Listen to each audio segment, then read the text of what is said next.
اس سلسلے میں ایک اہم بات میں آپ کی خدمت میں عرض کرنا چاہوں گا، وہ یہ ہے کہ حضور اکرم صلی اللہ علیہ وسلم نے بحیثیت معلم کے ہمیں زندگی عطا فرمائی۔ قرآن مجید میں بھی ہے کہ لبیک کہو اللہ رسول کی آواز پہ، جب وہ تمہیں اس پیغام کی طرف بلائے جو پیغام حیات بخش ہے، جو زندگی عطا کرنے والا ہے۔ حضور اکرم صلی اللہ علیہ وسلم نے بحیثیت معلم کے ہمیں جو تعلیم و تربیت کا طریقہ عطا فرمایا ہے، اس میں صرف معلومات فراہم کرنا نہیں ہے، بلکہ اس میں اذعان و یقین ہے، جسے آپ انڈاکٹرینیشن کہتے ہیں، کہ بات کو دل میں اتار دینا، بات کو شخصیت کا حصہ بنا دینا، اور معلومات کو اس ترتیب سے اور اس حکمت سے پہنچانا کہ وہ خود بخود عمل کے سانچے میں ڈھل جائیں۔ اب آپ غور فرمائیے کہ ہمارے ہاں تو یہ تعلیم ہے، حضور نے تو ہمیں یوں سکھایا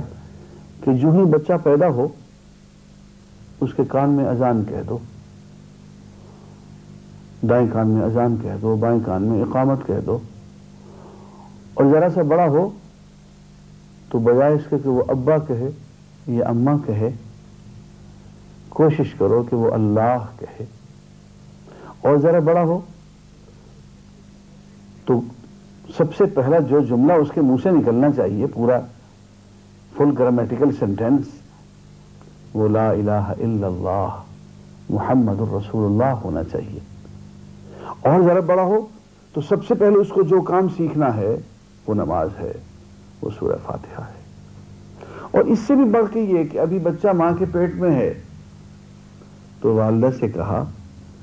کہ زیادہ سے زیادہ وضو کے عالم میں، ذکر کے عالم میں،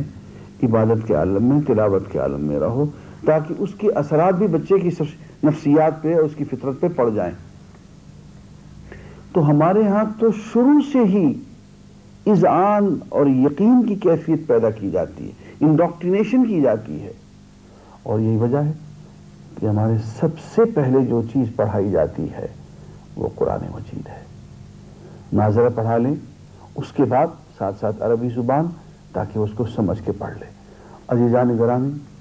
حضور اکرم صلی اللہ علیہ وسلم کی طرف سے جو ہمیں ٹیکسٹ بک ملی ہے، اصل کتاب، اصل نصابی کتاب، جسے پڑھے بغیر چارہ نہیں ہے، وہ قرآن مجید ہے۔ اور اس کو پڑھنے کے لیے از بس ضروری ہے کہ ہم حضور اکرم صلی اللہ علیہ وسلم کی سیرت طیبہ کا مطالعہ کریں، کہ قرآن مجید جو ہے وہ نظری ہے، وہ کتابی چیز ہے، اور سیرت طیبہ وہ پریکٹیکل ڈیمونسٹریشن ہے، وہ عملی تفسیر ہے، وہ اس کا عملی خاکہ ہے۔ تو نظام تعلیم میں انڈاکٹرینیشن بنیاد ہے۔